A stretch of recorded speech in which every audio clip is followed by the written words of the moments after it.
Hello everyone, it's me. Welcome to my channel.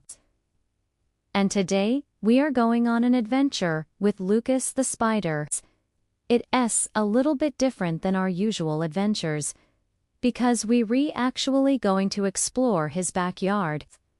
First up, they come across a small puddle left over from the rain earlier that morning. To Beatrice, it's just a nice shady spot to rest, but to Lucas, it looks like a towering jungle. To Beatrice, it's just an eyesore that needs to be cleaned up, but to Lucas, it's a huge mountain range. They see butterflies flitting from flower to flower, birds building nests in the trees, and squirrels scampering up and down the trunks of the trees. It's amazing what you can find if you just take the time to look, isn't it? There is so much wonder and beauty in the world around us, if we just open our eyes to see it. Thanks for joining us, and we'll see you next time. Bye. I hope you've got a chance to do just that today. And if you did, I'd love to hear about your adventures in the comments below. Finally though, it starts to get dark, and Lucas knows that he'll have to head back inside soon. He's seen so much on his little adventure, and he's starting to feel tired. Plus, he knows that his mom will be worried if he's not back soon. So he and Beatrice say goodbye and head in separate directions. Lucas goes back the way he came, retracing his steps and taking one last look at everything he's seen. As he does, he realizes that his mom was right. There's a lot of danger out there, but there's also a lot of beauty. He's lucky that he got to experience it all. And he knows that he won't forget this day anytime soon. He climbs up onto the log and makes his way further along, pretending that it's a vast and dangerous terrain full of exciting creatures and dangerous predators. He and Beatrice play together for a while, pretending to be all kinds of different animals as they explore the nooks and crannies of the rotting wood. Your support means the world to us, and we wouldn't be where we are today without you. So thank you from the bottom of our hearts. They find all kinds of cool things living in and around the log, including a family of ants that have made their home underneath it. Lucas is fascinated by these ants, because he's never seen anything like them before. Very huge, compared to him, and seem to be working together to carry huge objects many times their own size. He watches them for a while, trying to figure out what their deal is, but eventually decides that they're just too scary and mysterious for him to handle, and runs away. He and Beatrice don't stay around to find out exactly what kind of ants they were, but run off giggling, making up all kinds of stories about what it would be like to live in an anthill. He can barely see the top of the blades of grass, which are swaying gently in the breeze.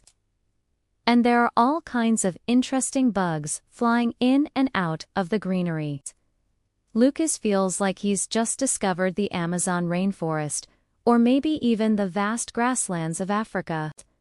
Either way, he's in awe of the sheer size and number of plants growing around him. He and Beatrice spend some time checking out all the different flowers that have bloomed, as well as the many insects that are attracted to them. Lucas is especially fascinated by a group of ladybugs that are congregated on one of the stems. CS.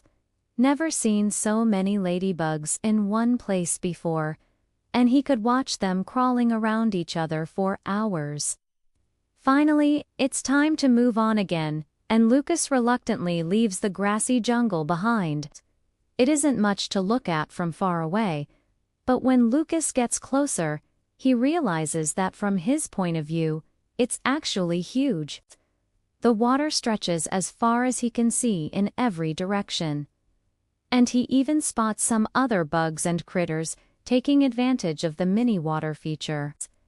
There are water striders skating along the surface, dragonflies dipping in and out of the water to grab more of those tasty horseflies, and a family of frogs lounging on a nearby lily pad. Of course, Lucas has never seen anything like this before. And so he asks Beatrice if this is what heaven looks like. But she just laughs at him and says that it's just a simple puddle, nothing special. That doesn't stop Lucas from being amazed though. He spends a long time looking at all the different creatures living in and around the puddle, including a particularly grumpy-looking beetle who snaps at Lucas when he gets too close. But Lucas doesn't mind. He's happy just to be able to see such a wide variety of life living in such a small space. Eventually, though, Beatrice convinces him that there are even more amazing things to see further into the garden. And it turns out there is all sorts of things back there that Lucas is just discovering for the first time. He's always loved exploring the indoors. But now he's getting a little bit older and he wants to see what's beyond the patio doors. His mom has warned him that outside is full of danger, but also that it's full of fun and wonder if you know where to look. So she finally relents and lets him go on an adventure with her friend Beatrice, the bluebird. Together, they set off into the great outdoors and discover a whole host of new worlds right outside their door. So they continue on, soon coming across a patch of grass that's grown particularly tall over the last few weeks. Not far from there, they come across another amazing sight. A large log that's fallen down from one of the trees in the garden. As the afternoon wears on, the two friends continue to explore, finding all kinds of amazing things in the garden. That's the end of today's adventure, folks. I hope you enjoyed joining Lucas as he explored his backyard for the very first time. Okay, before we go, I want to say thank you to our supporters for helping us make all of this happen. All right, everyone, that's it for today.